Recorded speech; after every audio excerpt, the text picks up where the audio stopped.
Halo semuanya, kembali lagi dengan saya untuk week 6 AI, yaitu materinya mengenai Intro to Supervised, Unsupervised, dan juga Reinforcement Learning. Dimana perkenalkan, nama saya Stephen Felizio yang akan memandu week 6 kali ini. Kita akan next terlebih dahulu.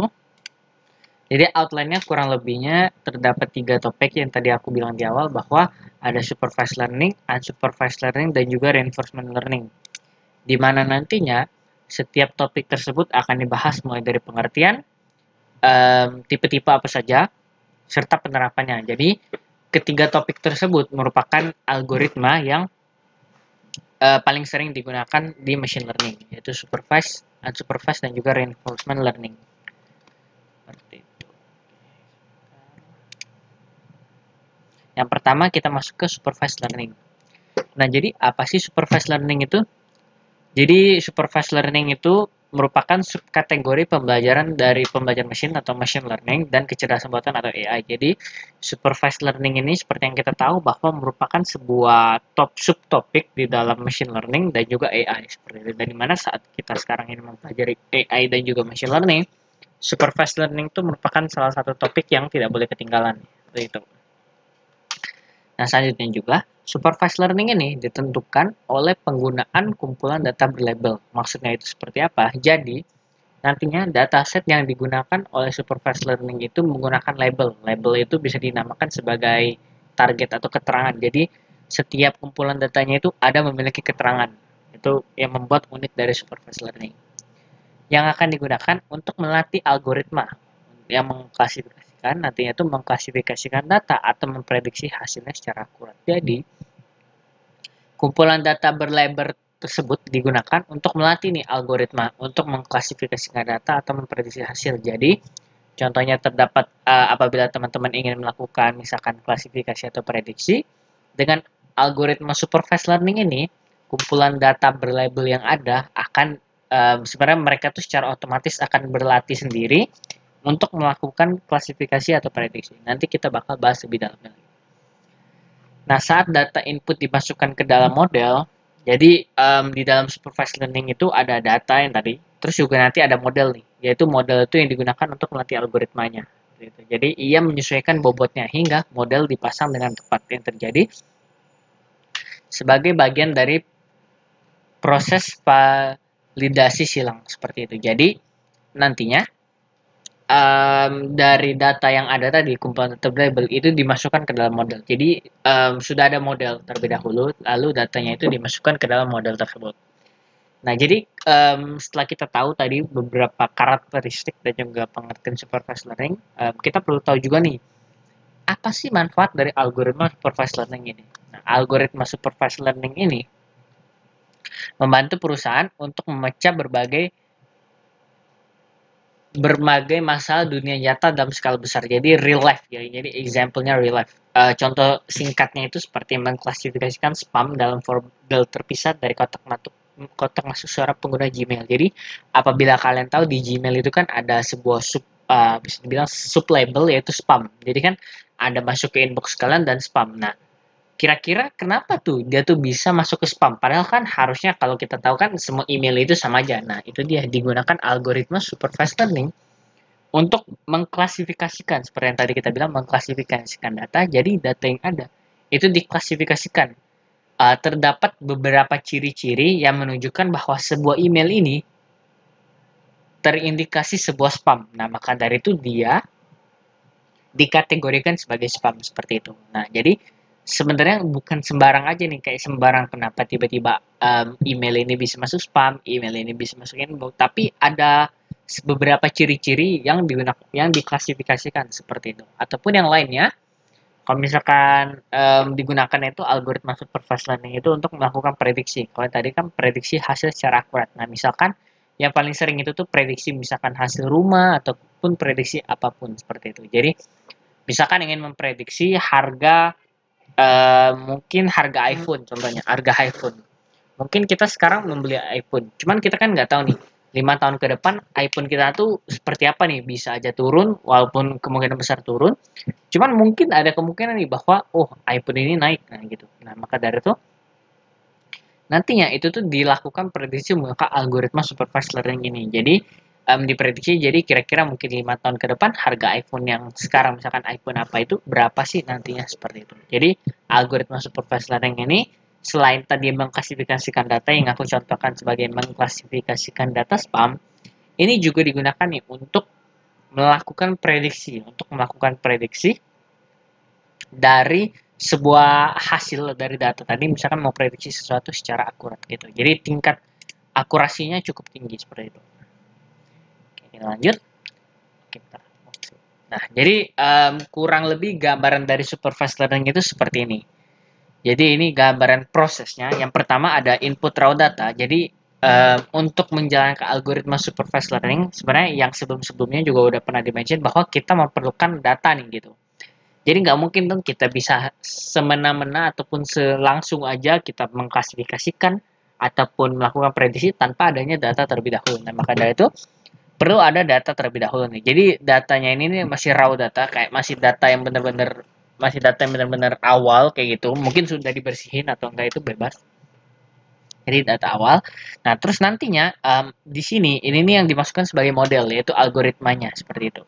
Nah, di sini kalau kalian lihat ada kayak tulisannya supervisor, desired output ataupun training dataset. Nah, ini nanti ada bahasnya yaitu yang digunakan untuk melatih nih. Jadi ada namanya training dan testing data gitu. Training data digunakan untuk melatih model yang ada. Jadi ini kan model nih. Nah, jadi dia tuh melatih model yang ada dan testing data nantinya digunakan untuk melakukan tes nih terhadap datanya gitu. Jadi biasanya sebenarnya kurang lebih juga gini sih. Jadi dari raw data ini bisa jadi ubah menjadi training dan testing. Setelah itu dimasukkan ke dalam algoritma ini. Nah, setelah dimasukkan ke model algoritma itu diproses, kayak diolah terlebih dahulu, terus jadi nih outputnya. Nah, nanti bisa kita lihat nih bahwa mungkin kira-kira outputnya seperti apa. Biasanya itu dilakukan kayak tingkat akurasinya itu dicek berapa. Akurasi performance. Jadi mungkin misalkan kalau biasanya sih kalau udah 90 ke atas itu ataupun 95 ke atas itu ya 95 ke atas kan cukup udah tinggi kan. Nah, maka dari itu biasanya diambil seperti itu. Kalau yang 100% aku belum pernah ketemu sih. Jadi harusnya juga nggak ada karena menurut aku juga kalau misalkan 100% mah bukan prediksi itu kenyataan kayak gitu. Nah, jadi data yang ada itu bisa dibilang diganti menjadi training dan testing data di sini. Training dan testing data, lalu di training dan testing data itu nantinya diubah nih menjadi algoritma kayak gitu. Jadi dimasukkan ke dalam model untuk digunakan algoritmanya nantinya diolah. Jadi ini diproses, diolah dan dimasukkan ke sini, jadi diproses dan habis diproses, nah jadi outputnya. Misalkan mau klasifikasi, kayak contohnya ini kan diklasifikasiin ataupun melakukan prediksi seperti itu. Ataupun yang lainnya aku juga ada gambaran seperti ini nih, gitu ya. Jadi how supervised machine learning works. Jadi yang pertama dia itu kan, nah perbedaan dari supervised learning mungkin dengan yang lain yaitu data yang ada itu tuh berlabel. Berlabel tuh artinya tuh ada keterangannya. Jadi misalkan ini, nah itu tuh dibilang tuh gambar kucing kayak gitu. Ini nih gambar kucing, jadi dikasih nih. Ini nih gambar-gambar kucing kayak gitu. Jadi, nah itu tadi di training. Jadi dia tuh diberikan untuk dilakukan training. Nah ini nih gambar-gambar kucing. Lu inget ya mesin ini. Nah setelah dimasukin data, terus kita testing. Nah ini step testing. Dimana saat kita masukin gambar ini, kita udah pernah lihat nih bahwa ini nih ciri-cirinya mirip sama kucing. Misalkan ada bulunya atau ada apanya gitu kan mirip-mirip. Nah itu diidentifikasikan sebagai kucing. Dan ini juga nih, karena sebelumnya dia udah pernah berlatih, kayak berlatih itu aku bilang juga menghafal ya, kayak kurang lebih menghafal gambar-gambarnya. Ini aku contohnya image classification ya, menggunakan image. Jadi udah hafal gambar-gambar kucingnya ada. Jadi pas kalian lihat, contohnya juga seperti manusia deh.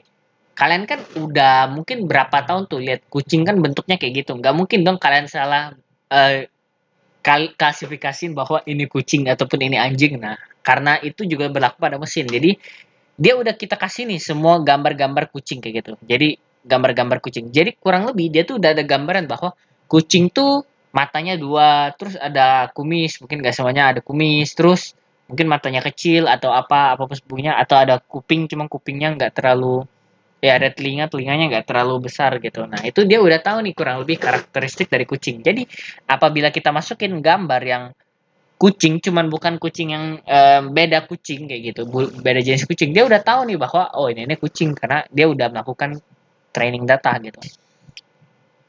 Nah setelah itu dilihat nih yang ini kan kita tahu juga nih bahwa ini nggak mungkin dong kucing, ini kan anjing. Nah maka dari itu dia juga tahu nih bahwa ini tuh diklasifikasikan sebagai bukan kucing. Nah, bukan kucing di sini nih, dia tuh nggak bilang spesifik bahwa itu anjing atau apa ya, karena dia tuh cuma klasifikasiin bahwa itu kucing atau anjing, kucing atau bukan kucing gitu.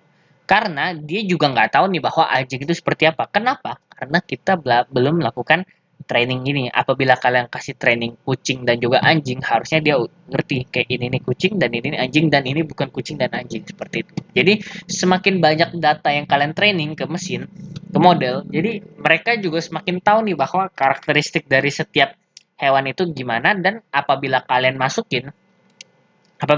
tes, mereka juga udah tahu nih bahwa oh ini kucing, ini anjing, oh ini bukan kucing, bukan anjing tapi rusa gitu. Jadi itu kurang lebihnya terkait dengan supervised machine learning kerja. Jadi cara kerja dari supervised machine learning itu sendiri. Kita next.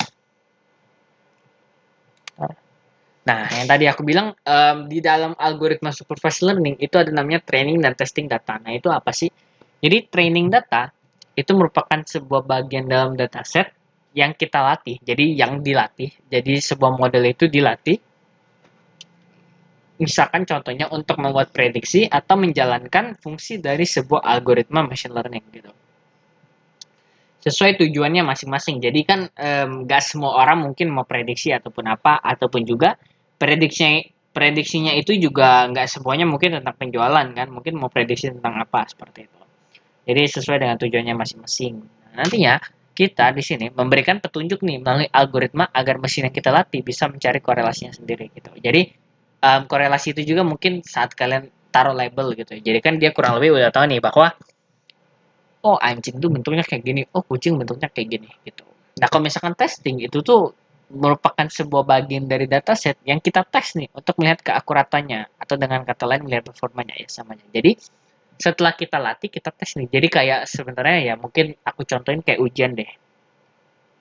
Kalian training tuh berlatih kan kayak materinya, kayak misalkan dari nggak tahu apa-apa kalian training, kurang lebih udah tahu nih gimana kalian mau uji kalian tuh tahu atau enggak, ya pasti dilakukan tes dong gitu. Nah tesnya itu dalam bentuk ujian, jadi kita lihat nih tingkat keakuratannya itu mungkin dalam case kita itu sebagai nilai ujiannya. Nah kalau misalkan di testing data tuh sebagai akurasi performance-nya gitu.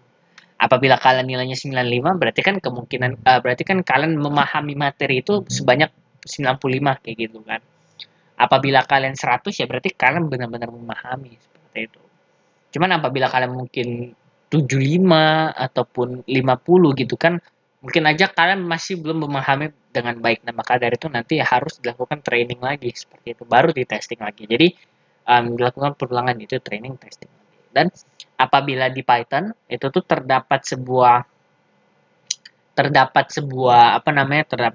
library yang bernama model sklearn yang pertama. Terus di dalam sklearn itu digunakan namanya model selection.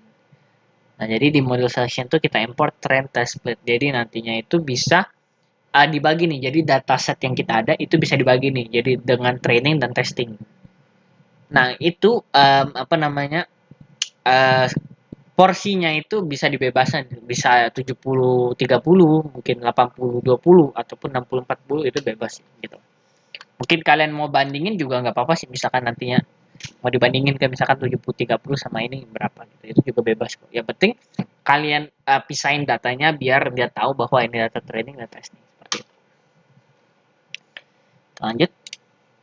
Nah, jadi algoritma supervised learning itu terdapat dua nih. Yang pertama ada regression. Yang pertama, regression ini merupakan suatu teknik analisis untuk mengidentifikasi relasi atau hubungan di antara dua variabel atau lebih. Regresi ini bertujuan untuk menemukan suatu fungsi yang memodelkan data dengan meminimalkan error atau selisih antara nilai prediksi dengan nilai sebenarnya.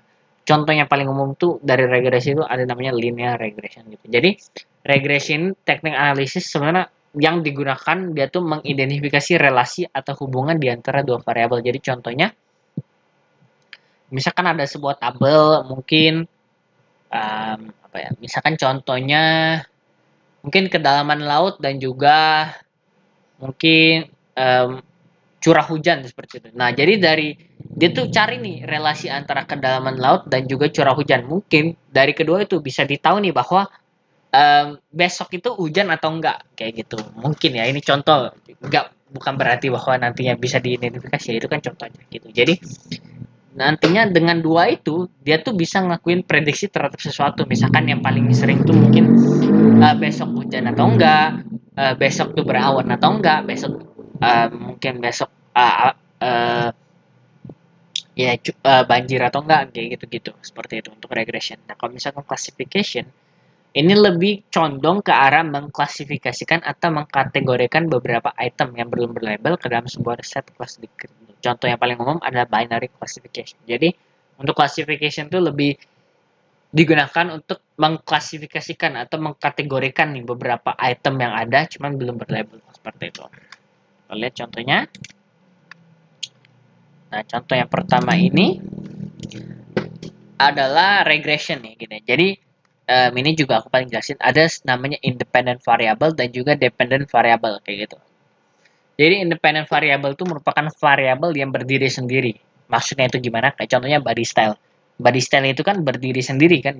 Body style itu didapat dari mungkin penglihatan ataupun data yang ada gitu.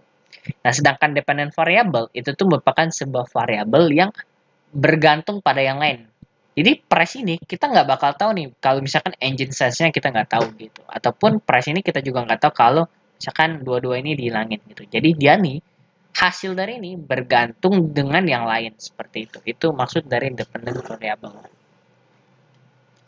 Seperti itu.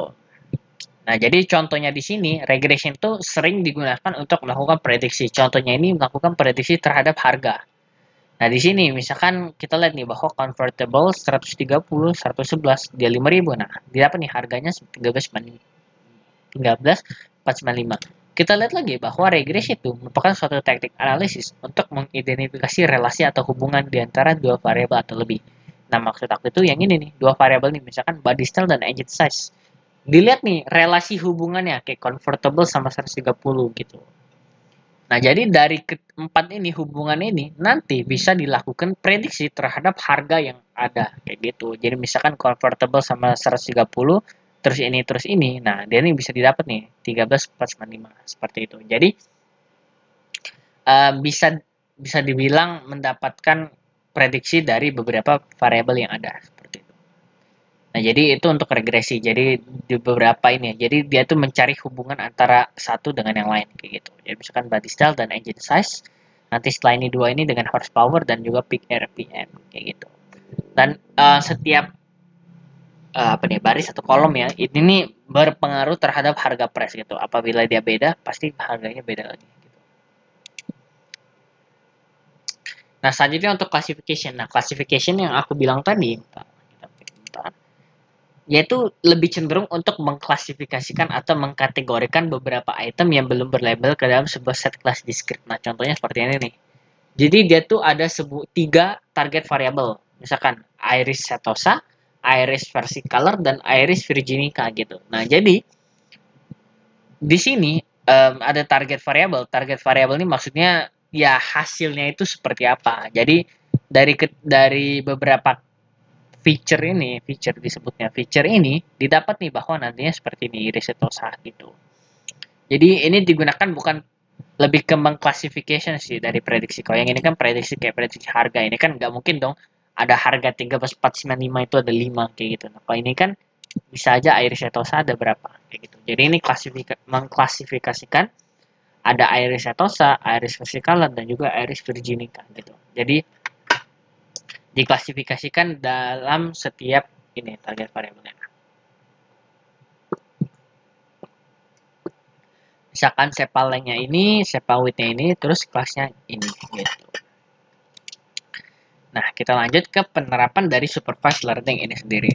Nah, jadi untuk di real life-nya itu terdapat 3 penerapan dari algoritma supervised learning. Yang pertama ada predictive analytic.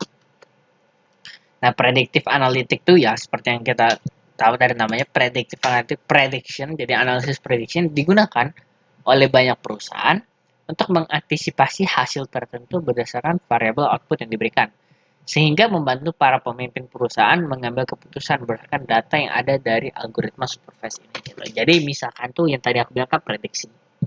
Misalkan dari data-data yang ada mau diprediksi nih minggu depan itu tuh mungkin harga naik atau enggak ataupun tokonya rame atau enggak gitu. Contoh aja ini diprediksi tokonya tuh rame atau enggak.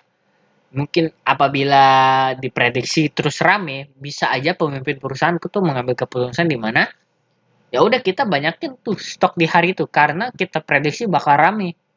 Jadi apabila rame kan pasti lebih banyak dong yang terjual. Maka dari itu ya pemimpin perusahaan mengambil keputusan tuh juga berdasarkan dari algoritma supervised learning ini gitu. Nah, yang kedua ada sentiment analysis. Jadi sentiment analysis ini merupakan sebuah analisis terhadap kayak menentukan customer tuh misalkan puas, tidak puas ataupun mungkin buruk kayak gitu. Dan ini juga digunakan oleh banyak perusahaan untuk mendapatkan pemahaman nih. Jadi nantinya tuh mendapatkan pemahaman tentang interaksi pelanggan. Nah, nantinya juga dapat pula digunakan untuk meningkatkan upaya mereka dalam meningkatkan customer satisfaction gitu. Jadi sentiment analysis itu juga digunakan untuk mendapatkan pemahaman tentang interaksi pelanggan. Jadi misalkan dilihat nih sentiment analisisnya pelanggannya itu buruk semua. Nah, apabila kita dapat sentiment analisis buruk semua, pasti ada yang salah dong dengan toko kita, misalkan toko atau perusahaan kita. Nah, maka dari itu mungkin bisa dilakukan evaluasi terhadap perusahaan itu agar nantinya kedepannya lebih baik gitu. Apabila perusahaan tidak melakukan sentiment analisis, menurut aku, nantinya ke depannya customer tuh semakin tidak puas dan ya lama-lama kelamaan bangkrut. Apabila sebuah customer tidak puas, nggak mungkin dong dia beli lagi produknya. Nah, maka dari itu banyak nih perusahaan, banyak banget perusahaan yang menggunakan sentiment analysis untuk perusahaan mereka kayak gitu, kayak kurang lebihnya membantu perusahaan mereka gitu. Dan juga customer satisfaction atau kepuasan pelanggan adalah hal utama dong dalam sebuah bisnis kayak gitu. Nah, maka dari itu apabila kita bisa meningkatkan customer satisfaction, maka dari itu revenue yang didapat juga bakal besar nih dari perusahaannya gitu. Nah, selanjutnya ada spam detection nih. Spam detection itu digunakan oleh perusahaan untuk mengkategorikan pesan apakah termasuk spam atau tidak, yang tadi aku bilang di awal bahwa dia itu digunakan untuk dia mengkategorikan atau mengklasifikasikan pesan itu termasuk spam atau tidak kayak gitu. Ya, nah ini dia sering juga digunakan apabila mungkin perusahaan tuh ingin menseleksi pesan-pesan yang masuk itu ya yang bagus-bagus, yang misalkan penawaran kerjasama ataupun apa gitu. Nggak mungkin dong perusahaan tuh mau terima mungkin email tentang kompetitor atau tentang yang lain kayak gitu. Ataupun ya orang ini aja iseng aja misalkan email-email nggak jelas kayak gitu. Kalau misalkan email ngelamar kerja mungkin itu ada emailnya masuk yang lain kan. Kalau misalkan email nggak jelas kan itu juga harusnya ya udah masukin ke spam aja daripada menu-menuhin inbox kan nanti juga pas dicek jadi nggak bagus kayak gitu. Nah itu digunakan untuk spam detection seperti itu. Kita lanjut. Nah yang kedua ada unsupervised learning itu. Tadi ada supervised dan ini ada ditambahin un yaitu unsupervised learning. Unsupervised learning ini apa? Jadi unsupervised learning ini merupakan subkategori juga nih dari pembelajaran mesin atau machine learning dan kecerdasan buatan atau AI. Dan tujuan dari algoritma ini adalah untuk menganalisis dan mengelompokkan kumpulan data yang tidak berlabel nih. Nah, jadi kita udah tahu nih perbedaan dari supervised dan unsupervised, di mana supervised itu memiliki label dan unsupervised itu tidak memiliki label kayak gitu. Jadi ada perbedaan nih udah. Algoritma ini menemukan pola tersembunyi atau pengelompokan data tanpa perlu campur tangan manusia. Berbanding terbalik dengan supervised learning yang erat dengan campur tangan manusia. Campur tangan manusia ini yang dimaksudkan itu ya harusnya itu adalah sebuah labelnya gitu. Jadi unsupervised learning ini benar-benar belajar mandiri, nggak kalian kasih tahu bahwa ini kucing, ini anjing, cuman dia belajar sendiri kayak gitu. Nah, kemampuan unsupervised learning ini menemukan persamaan dan perbedaan informasi menjadikannya solusi yang ideal untuk analisis data eksplorasi, strategi penjualan silang, segmentasi pelanggan, dan pengenalan gambar gitu. Jadi, customer segmentation ya paling sering seperti itu. Untuk unsupervised learning ini. Jadi terdapat nih perbedaan bahwa yang satu itu pakai data berlabel, yang satu lagi tidak berlabel kayak gitu. Jadi udah kelihatan jelas nih bahwa perbedaan dari keduanya seperti itu. Nah, ini merupakan contoh dari prosesnya gitu. Jadi sama kurang lebihnya. Itu yang pertama ada input raw data, cuman dilihat nih dia unknown output dan no training dataset. Jadi bisa dilihat bahwa di unsupervised learning itu nggak ada training dan testing dataset. Kenapa? Karena ya ya kegunaan dari training dan testing dataset itu ya untuk berlatih kan, berlatih untuk melihat labelnya. Kalau misalkan labelnya nggak ada, dia juga pasti bingung kayak aku lihat algoritma ini lihat apa nih kayak ini terus nggak ada hasilnya kayak gitu kan, nggak ada hasilnya ya pasti algoritma juga bingung. Nah maka dari itu juga nggak ada um, training ataupun testing dataset. Jadi dia tuh pertama dari data yang ada dia tuh interpretasiin sendiri nih bahwa ya ini apa kayak gitu. Nah setelah diinterpretasikan jadi udah jelas diinterpretasikannya baru nih masuk ke model atau algoritmanya kayak gitu. Masuk ke dalam model algoritmanya, modelnya ada dengan algoritma dan setelah itu masuk ke proses. Jadi di proses algoritma yang ada lalu menghasilkan sebuah output yang jelas gitu. Jadi sebuah outputnya. Jadi dari input raw data diinterpretasi terlebih dahulu, terus dimasukkan ke algoritma dan juga diproses terus dikeluarkan sebagai output. Next. Nah, contohnya tuh seperti ini nih gini. Jadi kalau yang tadi itu kan bener-bener dikasih tahu nih bahwa mulutnya ini nih kucing, terus ini nih anjing kayak gitu. Nah, kalau misalkan di unsupervised learning itu nggak ada labelnya kayak gitu. Jadi datanya nggak ada label. Nah, maka dari itu yang pertama provide the machine learning algorithm uncategorized. Jadi nggak dikategoris nih. Jadi ini semuanya pertama dia lihat sama semua gitu. Karena nggak ada labelnya kan kayak gitu. Jadi nggak ada sama semua, nggak ada labelnya. Maka dari itu yang pertama mesin itu tuh ngelihat dulu nih semua data. Jadi dilihat nih ada patternnya nggak, ada polanya nih, nggak ada setiap data. Nah setelah itu nantinya hasil akhirnya yaitu merupakan sebuah pengelompokan grup. Nah jadi dia tuh nantinya setelah melihat semua gambar yang ada pasti ada pola yang sama dong kayak gitu. Jadi ada pola yang sama bisa dikategorikan nih ke beberapa grup. Yang pertama mungkin grup satu itu yang kita tahu di sini. Ini kan kucing semua kan. Nah karena tapi si algoritma ini nggak tahu bahwa ini kucing. Dia tuh cuma lihat bahwa ini merupakan sebuah kumpulan data yang memiliki pola sama dan ini juga pola yang sama gitu. Jadi dia tuh kelompokannya udah benar, cuman dia belum kasih tahu bahwa ini kucing ataupun anjing gitu. Jadi dia cuman mengkelompokkan aja dulu gitu. Kenapa? Karena kita juga nggak kasih tahu nih bahwa ini anjing ataupun kucing. Kayak sama nih seperti sebelumnya. Nah, ini juga dia nggak tahu nih. Ini nih bahwa anjing. Dia kan cuma bilang not cat, bahwa itu bukan kucing. Cuman dia nggak tahu kan itu anjing karena ya kita kasih label dia tuh kucing gitu. Nah, apalagi di unsupervised learning kita nggak kasih label dia gitu. Kita nggak kasih label, maka dari itu ya pastinya dia juga nggak tahu dong bahwa itu kucing ataupun anjing. Cuman yang dia tahu, algoritma ini tahu bahwa ini merupakan dua grup yang berbeda kayak gitu. Jadi dia ini dikategorikan satu dan dia ini dikategorikan satu seperti itu. Gitu. Nah, jadi penjelasan training dan testing data di dalam unsupervised learning. Nah, gini. Jadi pada algoritma unsupervised learning tidak digunakan data training dan juga testing dikarenakan tidak ada target label yang ada gitu. Jadi kenapa kita harus melakukan training dan testing kayak misalkan di training kayak dilatih padahal datanya tuh yang nggak ada label gitu. Maka dari itu dia tuh langsung dikelompokkan aja kayak gitu. Karena tujuan akhir dari algoritma unsupervised learning yaitu pengelompokan ke beberapa grup gitu. Jadi nggak perlu training dan testing data. Nah, faktor ini juga yang menyebabkan perbedaan antara algoritma supervised dan juga unsupervised learning gitu. Jadi selain dia datanya nggak ada label dan juga penggunaan training dan testing data ini gitu. Yang membuat ini berbeda dengan yang satu lagi gitu. Jadi ini berbeda supervised dan juga unsupervised learning. Oke, bentar. Nah, jadi algoritma unsupervised learning itu ada dua yang terkenal. Yang pertama ada clustering. Harusnya clustering kalian sering dengar nih kayak clustering, cluster gitu.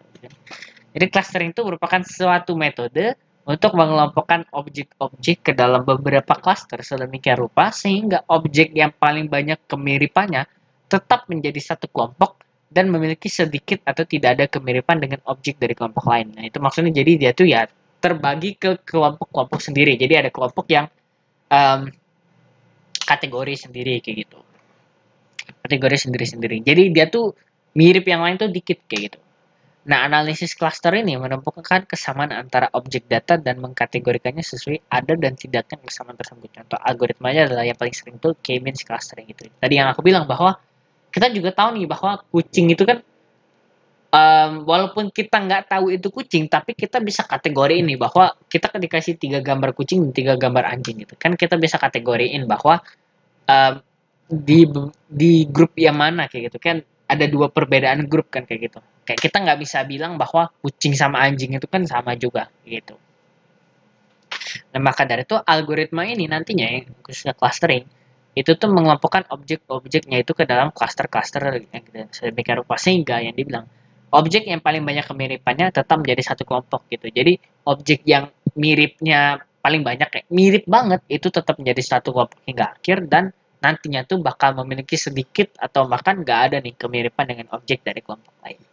Karena dia udah benar-benar unik. Dan yang kedua ada association. Association ini merupakan metode pembelajaran tanpa pengawasan atau unsupervised learning yang digunakan untuk menemukan hubungan antara variabel dalam database besar.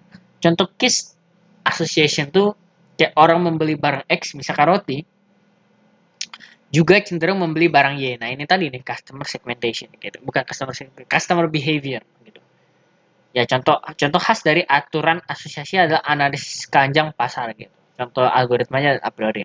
Analisis keranjang pasar itu maksudnya biasanya itu digunakan kayak misalkan teman-teman beli kopi, kemungkinan besar pasti juga beli gula kan kayak gitu. Walaupun nggak semuanya beli gula, tapi sebagian besar itu pasti beli gula. Kenapa? Karena kita udah tahu nih bahwa kebiasaan orang kalau beli kopi itu pasti beli beli gula. Nggak mungkin dong orang beli kopi terus beli deterjen. Itu kan nggak masuk akal kan kayak gitu. Karena nggak ada orang yang bukan nggak ada sih, nggak banyak orang yang pas beli kopi juga beli deterjen. Tapi banyak orang yang beli kopi dan juga beli gula kayak gitu. Jadi association itu digunakan seperti itu untuk mencari kurang lebihnya tuh mencari um, hubungan antara mungkin barang satu dan barang lain contohnya ya. Jadi nantinya dia itu misalkan kayak ini contohnya roti itu juga membeli mentega atau selai gitu. Nggak mungkin dong orang beli roti terus juga beli mungkin apa ya Coca-Cola. Coca-Cola aja jarang kan kayak orang beli roti biasanya kan beli mungkin selai kayak gitu biar ada isiannya ataupun beli ya mentega ataupun apa kayak gitu kan. Cuma kalau misalkan beli Coca-Cola ataupun apa ataupun permen pun itu kan jarang banget kan. Nah, maka dari itu association digunakan di sini gitu.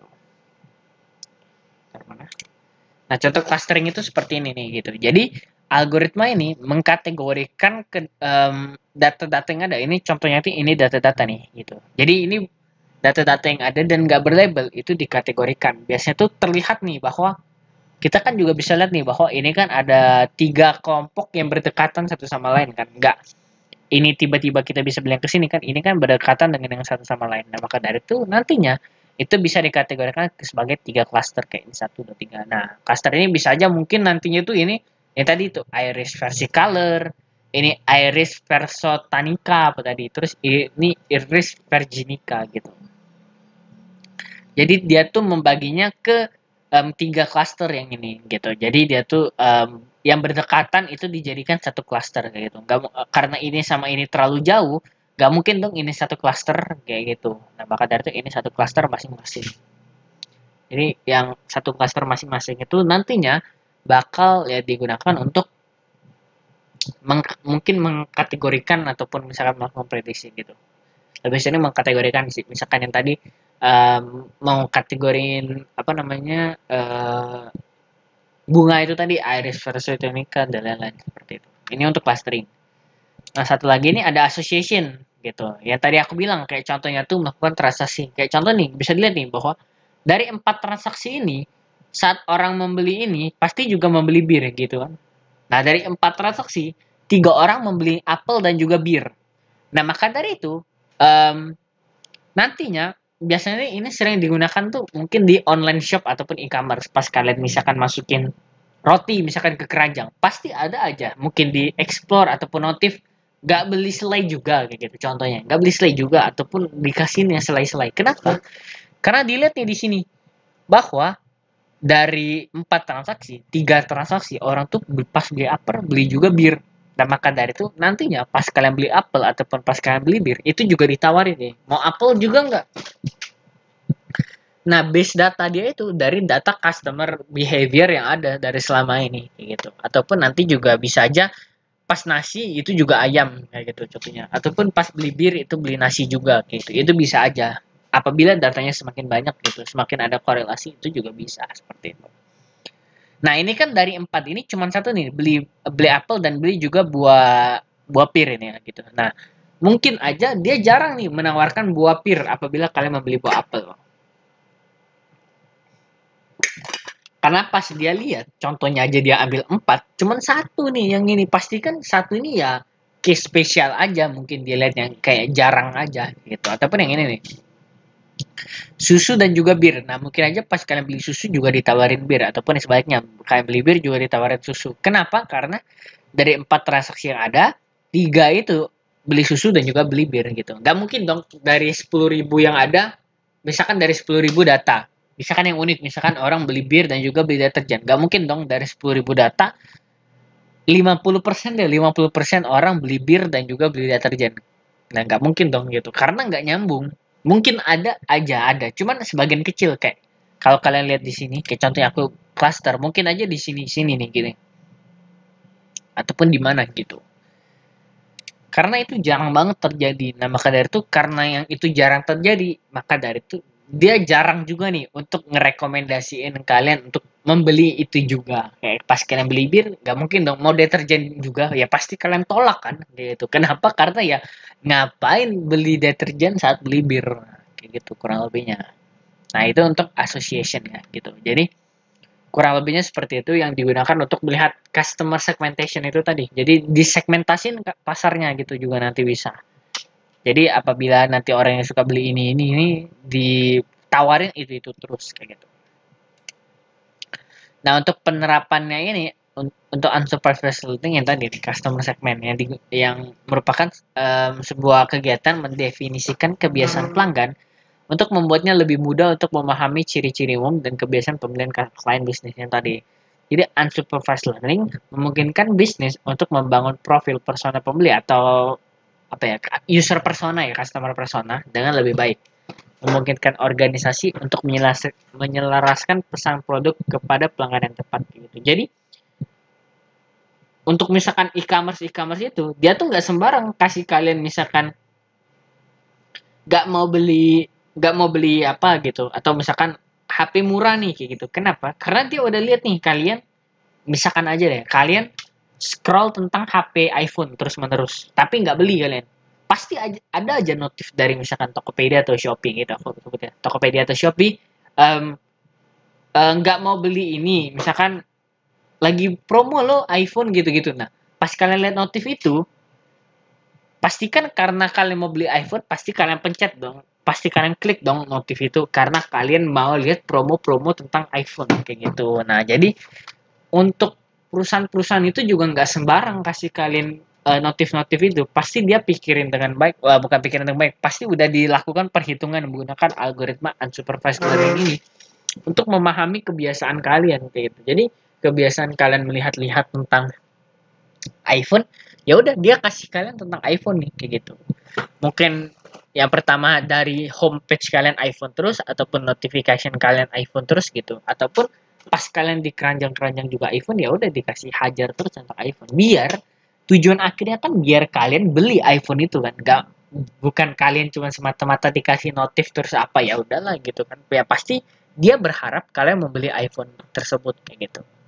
Nah, maka dari itu digunakan, customer segment ini digunakan oleh para perusahaan ya untuk meningkatkan revenue mereka lah, meningkatkan penjualan mereka dengan kalian tuh dikasih ya semacam iklan sih bilangnya gitu, semacam iklan yang terkait dengan itu. Jadi produk yang mereka sasar itu tepat. Nggak mungkin dong pas kalian mau cari iPhone, kalian ditawarin rice cooker, ya pasti kalian tolak kayak ngapain aku beli rice cooker gitu kan, karena dia mau iPhone. Nah, maka dari itu juga bisa aja ini digunakan untuk promo-promo Tokopedia juga bisa juga gitu. Jadi kalian dikasihnya itu promo-promo tentang iPhone aja gitu. Jadi promo-promo tentang iPhone yang nantinya membuat mungkin misalkan yang awal-awalnya kalian nggak mau beli deh ataupun apa ya lama kelamaan juga ya udah deh boleh dibeli juga gitu. Nah, itu untuk customer segment. Nah, selanjutnya yang terakhir ada reinforcement learning gitu. Nah, untuk reinforcement learning ini sebenarnya dibandingkan supervised dan unsupervised learning, reinforcement learning ini agak jarang nih diaplikasiin di perusahaan kayak gitu. Jadi agak jarang digunakan untuk reinforcement learning. Nah, jadi reinforcement learning merupakan jenis teknik pembelajaran machine learning. Jadi teknik machine learning juga yang memungkinkan suatu agent untuk belajar dalam lingkungan yang interaktif dengan melakukan coba-coba menggunakan umpan balik atau feedback dari tindakan dan pengalamannya sendiri. Nah, beda dengan supervised dan unsupervised learning. Nah, bisa dibilang dia juga kan sangat beda. Yang menggunakan pemetaan antara input dan output, reinforcement ini menggunakan sistem hadiah dan punishment gitu, sebagai sinyal untuk perilaku positif ataupun negatif. Reinforcement learning juga memiliki tujuan yang berbeda. Ia lebih kepada menemukan model tindakan yang sesuai di mana ia sebaik mungkin membuat agent AI-nya mendapatkan hadiah reward atau paling besar gitu. Jadi bukan melakukan prediksi atau klasifikasi ini ya. Dia lebih untuk membuat modelnya gitu, untuk menyempurnakan model. Nah, ini contoh dari reinforcement learning. Jadi bisa dilihat bahwa ini ada perbedaan kan. Yang pertama tadi input raw data. Kalau yang tadi kan itu misalkan interpretation ataupun proses ataupun masuk model. Nah, kalau ini enggak nih. Dia masuk ke dalam proses di mana environment dan agent ya dilakukan perputaran gitu. Jadi dari environment yang ada ke reward, state, agent, selection algorithm dan base action. Jadi dilakukan perulangan untuk mendapatkan model yang paling baik gitu. Kalau yang tadi kan modelnya udah ada sebenarnya gitu. Dan nantinya didapatkan sebuah output yang jelas gitu. Nah, algoritma reinforcement learning ini terdapat dua yang paling sering digunakan. Yang pertama adalah Q-learning, yang merupakan metode di luar kebijakan di mana agent mempelajari nilai atau value berdasarkan tindakan bintang yang diturunkan dari kebijakan lain, ataupun SARSA nih, yaitu merupakan metode sesuai kebijakan di mana agent mempelajari nilai berdasarkan tindakan saat ini yang diperoleh dari kebijakan saat ini juga gitu. Nah, kedua metode tersebut tuh sederhana untuk diterapkan tetapi kurang umum karena mereka tidak memiliki kemampuan untuk memperkirakan nilai untuk keadaan yang tidak terhadap gitu. Jadi sebenarnya itu dua algoritma itu yang paling sering digunakan. Cuman sebenarnya ya dalam penerapannya itu masih belum umum juga kayak gitu. Karena dibandingkan supervised dan unsupervised learning, reinforcement learning ini cenderung lebih jarang untuk digunakan. Nah, contoh penerapannya itu yaitu ada sebuah software ataupun game yang bernama AlphaGo Zero yang merupakan program komputer pertama yang mengalahkan juara dunia dalam permainan Cinaku gitu. Jadi penerapan dari reinforcement learning itu lebih ke arah dunia game seperti itu. Nah, contohnya ini kan mengalahkan permainan Cinaku gitu. Jadi reinforcement learning ini bisa dibilang yang least popular dari yang lain gitu. Nah, jadi kurang lebih itu terkait dengan materinya dan ini untuk form kehadiran mungkin aku bakal nunggu selama mungkin 10 detik ya gitu. Untuk kalian SS atau untuk kalian scan kayak gitu. Dan jangan lupa juga ini bakal ditutup pada hari ini gitu, jam 23.59.